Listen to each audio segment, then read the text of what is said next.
Hi everyone, my name is Pierre Png. I'm an actor and I'm very proud to be called a Peranakan.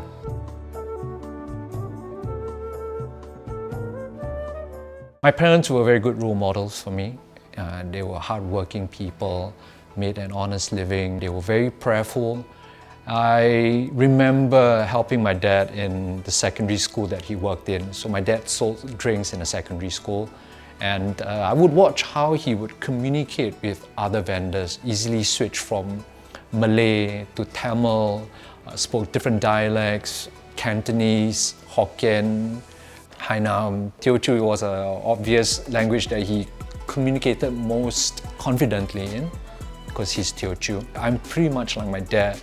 I find so much joy in speaking in another language. It could be as simple as how are you, thank you, excuse me, I apologize, I'm sorry.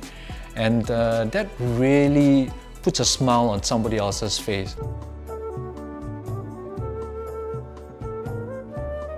I grew up in a kampong. And I remember there was this one particular Eurasian family. I was invited to a few of their parties. Always a lot of music, a lot of food, a lot of dancing. The elders in the family were always very warm and friendly. This culture is very similar to mine. I really enjoyed myself whenever I'm there. The food is always home cooked. Lots of like desserts, pies, secret recipes being passed down from generations to generation. And is that Bomi? Hello. Well, I just was in the neighborhood. Oh, yeah, right. Eager to check it out. Hey, can we get a chair? Nice to see you. How did they get in touch with you? I just got a call, you know. Yeah, right. Nice. Okay. Pierre, could you introduce a friend?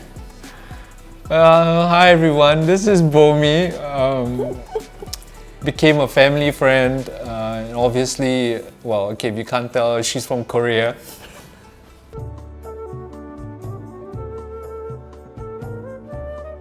We've come up with HDB estates where you pretty much get people of different races, different religions staying side by side.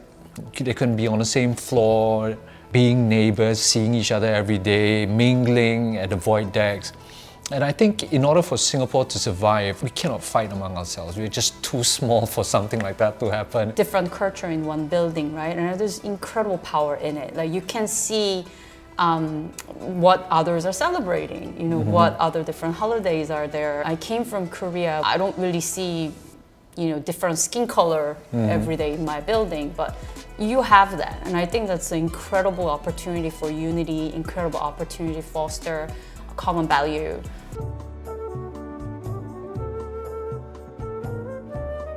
There's a similar like cultural nuances and differences in terms of how we communicate maybe. What I observe is Singaporeans value clarity when they communicate. It's a completely safe place. I can be who I am. I know I don't have to second guess what you're saying. You are gonna do what you're gonna say. You guys are trustworthy. I can be who I am. That's something that I really value a lot. Another thing that I really love about you and Andrea is you guys ask so much intentional questions. Like cultural questions, you want to understand. Well, we're just very big capos. We want to know everything about you. We want to hear the latest gossip about the Korean actors and all that. If I do not know or I'm not versed, I should reserve my comments. If I do feel deeply about something, I should, instead of just relying on social media for answers, instead of taking things at face value, I will do more research. Take my answers from reliable sources. You are absolutely stunning listener. Like you listen so well, you ask very thoughtful questions. You're not going straight into judgment, but you are thinking that, okay, let me just hold the horses a little bit. Let's think. Let me gather facts and I'm gonna slowly respond, but I'm gonna actively listen. Someone looks up to you, you have to choose carefully the next thing that comes out from your mouth. Exactly. First, listen and understand before we dish out any information or advice. That's part of being responsible, that's the integrity that we have in what we want to say.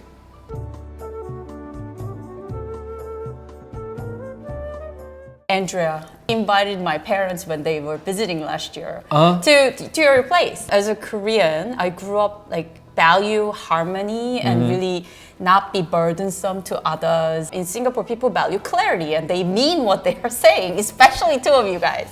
So when I saw her, Andrea, after for some time, the first question that came out of her mouth was like, Bomi, where's your parents? Like, Singapore having so many races and religions, and there will be festive occasions where houses around places of worship will probably be inconvenient when there are prayers or when there are festive occasions being celebrated in a place of worship.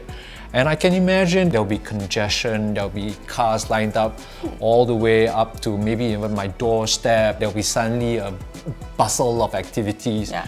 And everyone just has to be very mindful that we're living in a very multicultural place. Just give and take.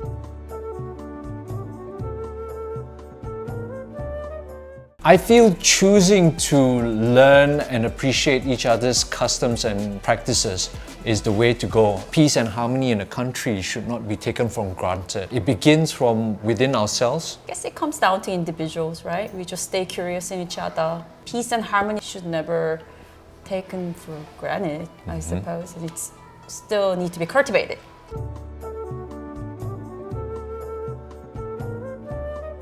I think we should empower ourselves with knowledge and the wisdom to actually apply this knowledge. We live beside someone of a different race, religion, ethnicity.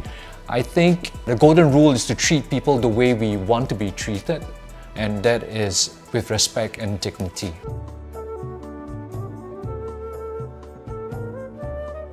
This is the part of this interview that we get to ask each other one question. Okay. What's one cultural or religious practice from your own community that taught you something meaningful about integrity in a multiracial society? I'm Korean and I think that we really have a strong work ethic and we do what we say. Singapore, right? And I also observe similarities. You guys really value clarity, so you mean what you say. There's lots of common ground there. I think that's really what integrity is, isn't it? My turn now. Complete this sentence. Singapore will always stand tall because... Singapore will always stand tall because we have a good government. True. Singapore will always stand tall because we have a good defense force. Singapore will always stand tall because we are proud of what we have achieved together in this past 60 years as a nation. I feel it.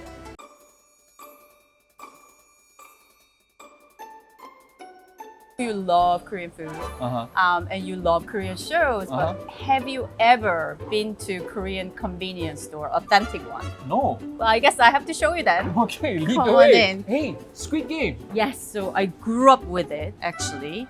The deal is it's never about taste, but if you carve out perfectly in front of the shop owner, there's a little vendor in front of my school, and if I carve out perfectly, I get another one for free.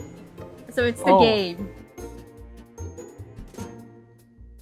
This is the kueh section. Yay, I like kueh. Yeah. Kueh, you know what kueh means? Snack? I don't know. What is Cake. Cake? This cookbook comes from a very famous person. You want to guess? Mrs. Lee. Yeah. Chin Kong.